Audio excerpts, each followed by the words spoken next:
What's up, guys? Welcome to Primetime Poulton. Today we're doing some unboxings. In the one, we have some 90s era trade paperbacks. In the other, not from the 90s, but from 2006, but definitely 90s flavored. Let's dig into these guys and I'll show them off. Alright, so I opened up the first box, which was sealed tighter than Fort Knox. I'm a member of a 90s comics Facebook group called 90s Comics Strike Back, and one of its members, Terry, my buddy for a long time, we actually became friends through the Rob Liefeld message boards. He always posts books and it sends me on a deep dive onto eBay to try to find these books. So this was the book that got me searching. William Shatner's Tech World. He posted the individual issues as well as the trade paperback, and the artwork on the individual issues looks so good.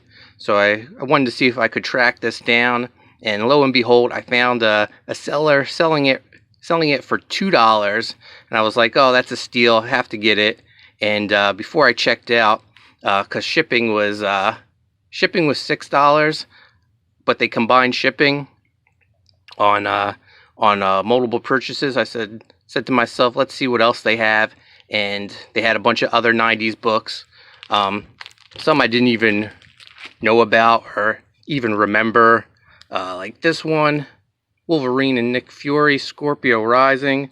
Now all of these are square bound. They look to be about 48 pages, which is cool because that's like the going format for all the crowdfunded books I do now. I was always a fan of like the prestige format books. Square bound spine. Here's another one, Wolverine Evolution. This looks cool because he's teaming up with Boom Boom from X-Force. And it's got Mark Texeira artwork, so you know it's going to look great. And then this, Sabretooth, Back to Nature. I have no idea what this even is, if it's collecting something or a new story created for this format. But I'm going to stop the video and take all these out of their bags and boards, and we'll go through them. First up is Tech World.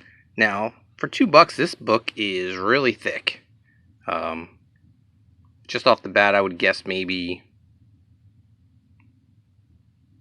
110 pages. Let's just take a quick flip through it. Looks like there's some bonus material in the back, which is always cool.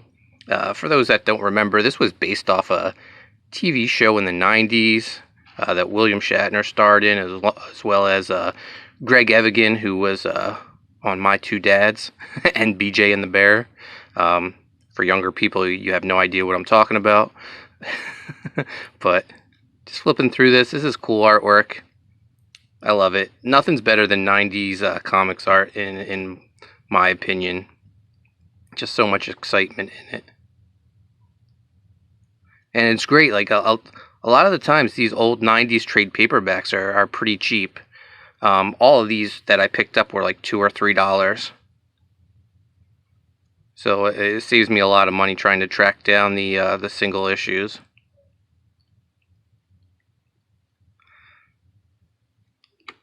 So there we go on Tech World. I'm going to open up the next book. We have Wolverine and Nick Fury, Scorpio Rising. This book is a book I have no recollection of. It was made in 1994, written by Howard Chaykin with art by Sean McManus. I believe it's a sequel to an 80s book, Scorpio Connection, I think.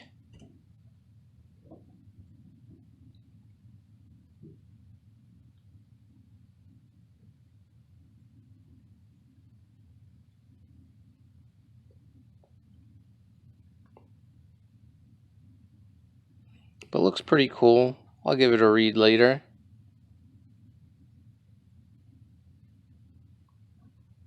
We'll check out Wolverine Evolution next. Alright, next up we have Wolverine Evolution. This too was made in 1994. It says it takes place before the events of X-Men 25. Oh my gosh, look at this. We got a decapitation right here. Right off the bat.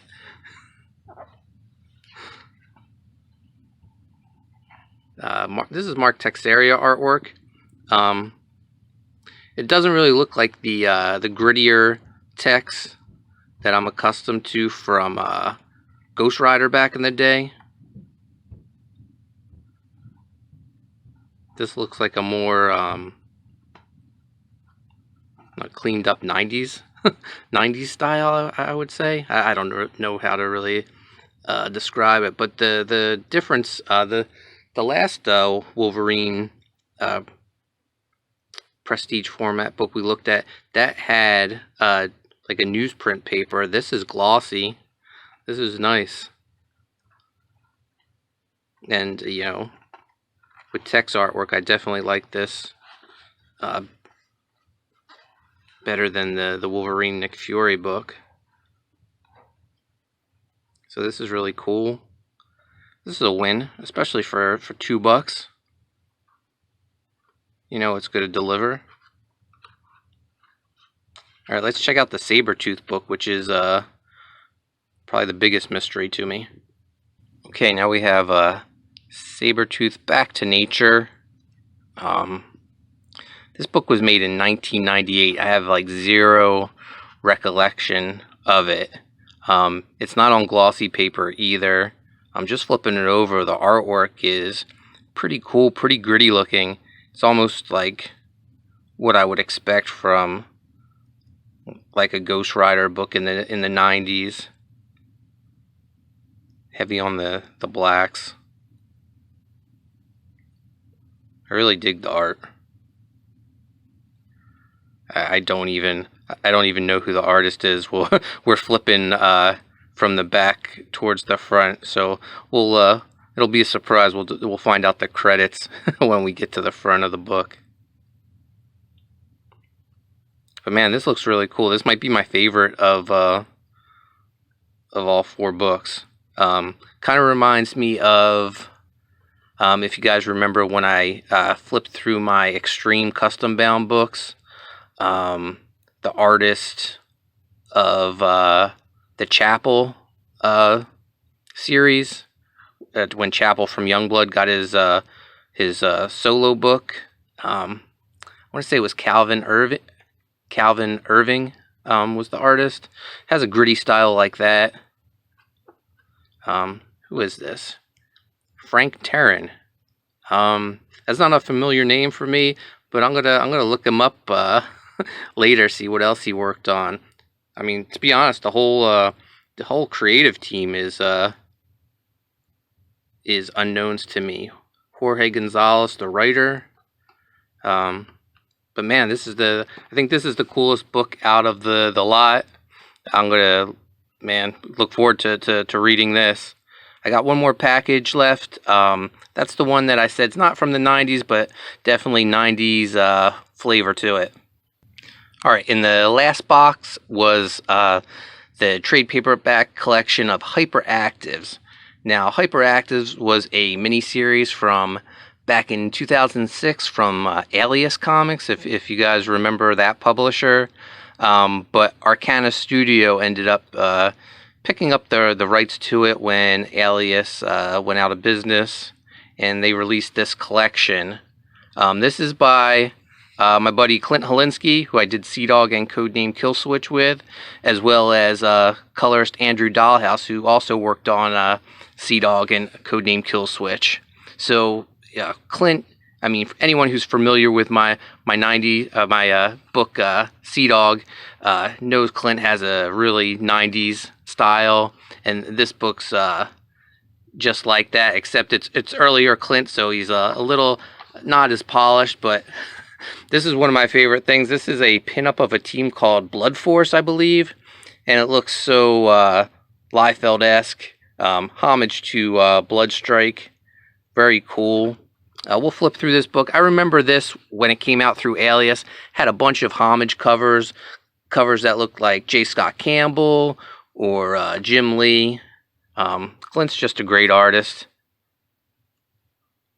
And Andrew is an incredible colorist, so you know this book's going to be awesome. And I said this is like early Clint Helinski, but Clint was probably like a 10-year veteran at this point in 2006. He's been around for a while, got a start in the 90s. Rob Liefeld gave him a job on Youngblood, doing a fill-in issue, and he's been working in the industry ever since. We crossed paths at Arcana Studio. He was the artist on not only Cade, but we had the license to the Greatest American Hero, which was awesome. We did a big signing at San Diego with William Catt, who's a cool guy. So this book looks awesome. It looks right up my alley. I love stuff like this. Hell, I mean, Sea Dog is like in the same vein. Speaking of Sea Dog, let's put these guys side by side. So this is 2006 Clint. This is 2020 Clint. A little more polished. Same with Andrew Dollhouse, a little more polished.